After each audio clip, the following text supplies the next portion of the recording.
Alright, welcome back. Hope everyone's having a lovely day, a lovely night wherever you're from. And real quick before we get started, as always, I want to give a lovely shout out to the channel members on this channel. So thank you so much to these lovely commanders here that you see on screen. Thank you guys so much for your guys' constant generosity and support to me as always. It really means a lot to me, so thank you guys so much. And if you guys are actually interested in becoming a lovely commander yourself, if you are interested in any of these cute and lovely emotes, loyalty crown badges, on a special role in the Discord, make sure to join the Discord. But as always, if you choose to do so, thank you so much. Just remember, that's not the only way that you can support me. Just watching the content like you are right now, really the best way. Liking, subscribing, and commenting, everything really does help, so thank you guys so much. And for today's video, we got an interesting one, and before we get started, I just want to clarify something. No, this is not going to be a Doom posting video, alright? Especially me, I'm the last one that wants to do any Doom posting. From the whole deal that we had last time with the whole CN drama, it made me tired and not really want to cover stuff. That's just not what I enjoy doing. I understand I have to inform you guys on everything, but I know people don't like to hear negativity, especially me. It just makes it really tiring. So I'm the last person that wants to do anything regarding to that. But I do find them interesting because I want to see what's going on with them. And realistically, at this point, I'm kind of grateful we're not like CM because their banner schedule has been horrendous. I don't know if you guys have been following it or seeing what's going on, but they got a rough go of it. So I'm really glad what we got. Even though it's been rough, if we had what they had, I know we would be calling them out because it's crazy. But I just want to talk about it and just inform you guys just so you can give an idea of what's going on. And hopefully we might see some of this soon. So I want to talk about it just to inform you guys and mostly just, you know, maybe have some worries here and there, but not really Doom posting. Then I want to talk about a fun bingo that someone made, shout them out. So as always, you can decide if you want to just go to the bingo or if you want to just listen to this, up to you. Timestamps wherever you want to go down below. So let me scoot on over and let's put it on screen right here. And as always, we are at Victory A New Hope Production Notes issue number 4. Now this is poorly translated by Google, so just keep in mind how it sounds, especially because Chinese uses a lot of symbolic stuff, so when it gets poorly translated, it's not really making any sense, so keep that in mind. But right now, this was uploaded on the 20th, so this was just a few days ago. And what's funny is that we are having our anniversary stream, but they are going to also be having their half anniversary stream coming up really soon on the same day. So interesting to see how it's going to go. I might cover both just to see what differences that they have in regards to it, and then cover it just to inform you guys, really. I'm not trying to do a post, I promise. But it's interesting what they got, because right now, they did talk about some of the future stuff that they have planned, and it's interesting. So not only do they have the Red Ash event, Eternal Red, presented to them, I think it might be a little bit different because of how it is with China. I don't really care about the story from them. But here's the interesting part. A brand new themed event set in the Nikke universe, Faceless Ghost Resurrection Night, will feature 2 Nikke agents from Missless ushering in a new story. And that's interesting to me because this is going to take place in the first and second phase of the 6-month anniversary. So they're going to have like 2 events broken down between phase 1 and phase 2 for the half anniversary for them. Now, from the 2 events, I could care less about Red Ash. We had our Red Ash event, but I'm interested in their Faceless Ghost Resurrection Night event. I'm believing this is going to be their phase 2. And it's interesting because the commander gets invited to the Missless Center. There's a ghostly creature with a bunch of secrets. I'm not sure if the Nikke part is correct or not, you know, poorly translated and all, but there are going to be 2 new SSR Nikkes presented. Now, the names from the poor translation is Painted Skin and Infant Ning, and they have infiltrated a crucial operation. Each possess a special ability. One of them can easily transform into a different Nikke, while Infant Ning is constantly accompanied by Mechanical Fox, which I showed off a long time ago. Looks really cool. Capable of possessing her consciousness and easily gathering intelligence. The secrets of this covert operation are soon revealed. So it's interesting because one of the Nikkes can basically transform into another one, or basically kind of like become them in a way. I don't know if it's like a facial technology or something like that. The Fox one looks cool. I remember the Fox one looked sick, and the fact that they can take it over and go get intelligence is pretty awesome. So I wonder how that's going to go. Now, I don't know if this is just going to be for the rewriting for CN, or if whenever we get these new Nikkes, they are going to be in a different context, but have the same type of abilities. We'll have to see. And I don't know how to feel about this. Like, on one hand, I think it kind of sucks that we don't get him first, because obviously Global was first. We should be getting these Nikkes first anyway. But at the same time, I feel like CN is probably just getting a bone thrown to them. And I think it's cool right now because with our schedule, it's already tightly packed anyway. So I think it's interesting to just get a heads up of what they can have and what we might be looking forward to when they come out. So we can just keep it in mind for the future. Almost like an idea that we can just have a heads up of knowing what they are, what they do ahead of time.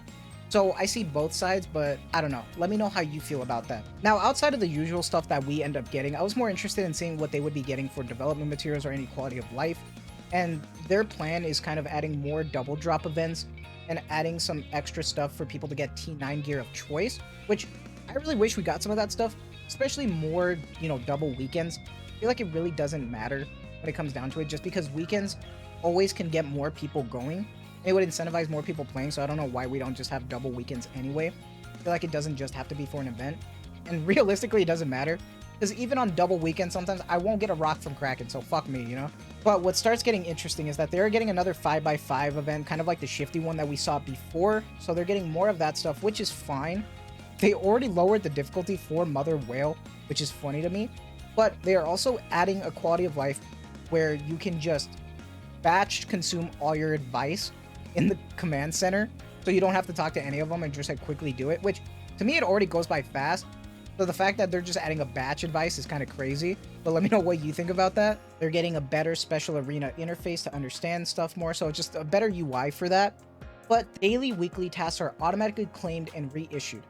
Some commanders fail to claim their points and rewards after completing daily and weekly missions, ultimately missing out on rewards.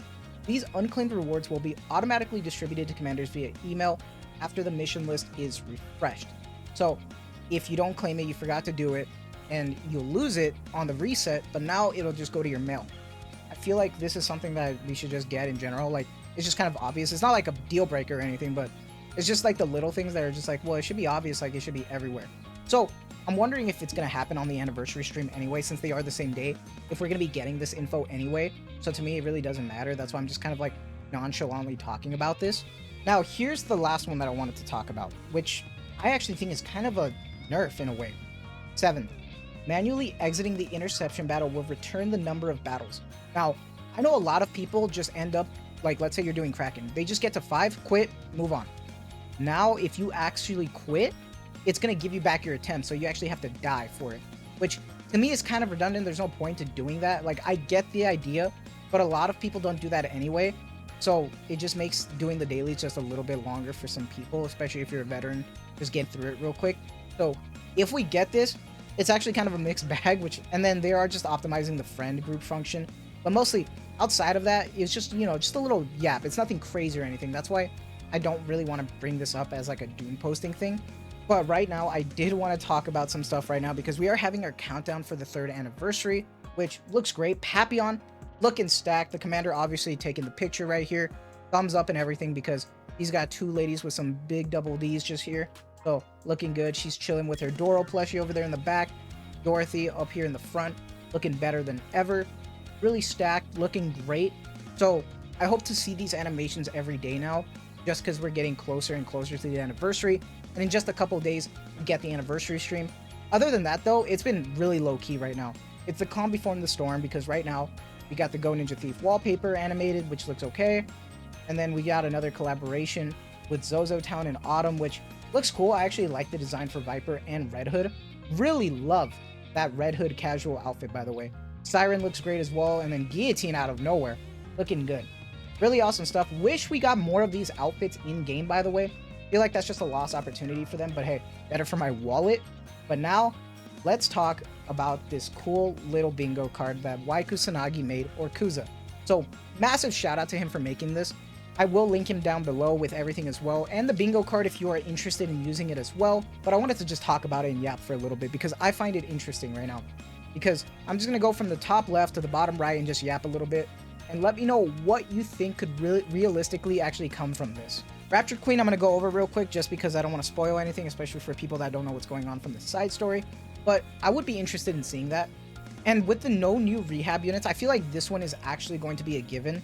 Because I believe Shift Up even stated themselves that they don't know what to do with that system right now. And seeing how it's unchanged, really, it doesn't really matter to me. So, honestly, I would be happy if we actually didn't see any new units. I'm going to be honest, without a change, it's just going to suck. Especially if they're kind of bad like before. And apology for SR bugs. I mentioned this. I did talk about this because I find it interesting that we've gone through so much quality issues this year. I won't complain because we get the freebies. But it is insane, so I wonder if they're going to address that. 2 gacha skins, I do feel like that's a given. Same thing with the Lost Sectors. Red Hood gacha skin, I'm not gonna say anything right now, but there is something going around. We're not sure if it's for CN or not. We will see, because that one's gonna be interesting. Live events, I wouldn't be surprised because they did this last time, so I feel like stuff like an orchestra and stuff will be a given. A triple banner, I actually, if you want to count the reruns that we're going to be getting with the other units, because I feel like we're getting 2 for sure, and then we're getting a bunch of reruns of the Pilgrims like was mentioned before. So I feel like technically it's going to be more than a triple banner if you count the reruns, so we'll see. And then 3 mission passes, I don't know. I mean, I could see them doing 2 gacha skins. Maybe, honestly, yeah, probably 2 event passes and a mission pass. Realistically, that could actually be shown. Muzan Pro, always going to be there. Same thing with the creator program stuff. I feel like that's always going to be a given. He's going to be in the introduction and stuff because just great animation stuff. Animated frames? God, I don't know why we don't get the animated frames. It's not hard. Like, CN has them. Hopefully, we get to finally see them. But I wonder how they're going to do it here. And then the no kits for English, I feel like that's always going to be a given. Because when it comes to no kits, I feel like we always just get a slight like hint at what they are. Then we get the patch notes, which is a little bit more. And then we actually get the kit info. So I feel like that's going to happen. Anise overspec is going to be for New Year's in my brain. I'm thinking Anise overspec is going to be New Year's with a rerun of Rappy Red Hood. And then the creator program content, just like I mentioned before with Muzan, probably going to happen in the beginning. VIP system is crazy. They get a lot of money out of me anyway from like anything else in the monetization. So I would hope to God we don't get a VIP system. That would suck. SSR welfare lolly. Honestly, I could see it this year, but I don't know. I just care if they're good or not, honestly. If we get a small white situation, I'd be down. As long as they're like usable. I feel like instead of just being bad like Mori or something, I feel like they should be usable. So hopefully that happens. Gacha skin reruns for sure. I feel like they're going to make this like one of the biggest monetization ones that they've done in a bit. And that's saying a lot. 100 free pulls, I feel like that's going to be guaranteed. Hopefully we get more. Ava Part 3 is crazy. We talked about these collab things before. I would be laughing if they trolled us and did another Ava collab and said people wanted this just because like Kim loves Asuka. So we'll see. New favorite items, hopefully. But I swear to God, if that quote-unquote leak that's going around right now of like possibly seeing Crust, which I doubt it's going to be because it's so soon. But if it is, I promise you, I will unironically invest into my Crust and like get her to tier 3 like treasure and everything just for the meme. And then surface content delay. That would be so on brand for Shift Up to delay it. I'm not going to lie. I know people want to see it, but it would be funny if it got delayed to like early next year or something. Modernia Altar would be kind of cope. I would see the skin being reran though. I could honestly see that gacha being reran with that. New merch is a given. And getting some Nikke CN skins would be kind of cool, actually. They have a lot of pretty skins that I like. I want the litter one. That's really cute. So we'll see. Do let me know what your thoughts are on this. Like, big shout out to Kusa, by the way, just because this was a great yap. But really wanted to talk about this. Let me know what you think might be viable from this bingo card. Let me know. I'm interested to see. But that is going to be it for me from now. So I hope you guys have a lovely day. Lovely night wherever you're from. And as always, thank you so much for the constant support. Take care. Have a good one. See you soon for that stream recap.